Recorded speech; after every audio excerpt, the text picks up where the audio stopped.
तर आपण परत त्या स्टॉल जवळ आलेला आहे. तर या ताई यांनी अगरबत्त्या बनवलेल्या आहे. काही सांगू शकता का या अगरबत्त्या आपण कशापासून बनवतो? तर मी हा अगरबत्ती गावरान गाईच्या गोबऱ्या जोरात सांग. टाकून गो सर मी ह्या अगरबत्ती जे गावरान गाईच्या गोबर राहते ना त्याच्या गोबऱ्या बनवल्या. त्या गोबऱ्या वाळवून त्याच्या मिक्सरमध्ये पावडर तयार केला.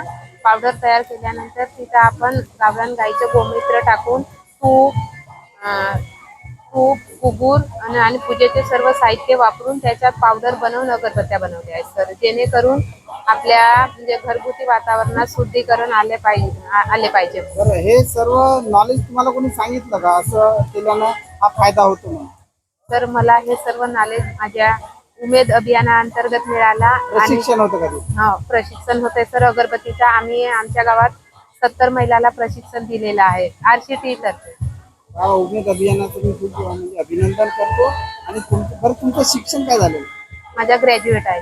वा ग्रॅज्युएट. नाव काय तुमचं पूर्ण? कविता पुरुषोत्तम खूप सेलोटे. खूप अभिनंदन. तर यानंतर पण आपण भेटत राहू. धन्यवाद. या ताईने गायीबद्दल खूप चांगला मेसेज दिलेला आहे. आजकाल गायी सांभाळणं, गायीचं पालन करणं, गायी वाढवणं खूप महत्वाचं आहे. आणि या ताईनं या छोट्याशा याच्यातून आपल्याला खूप चांगला संदेश दिलेला आहे.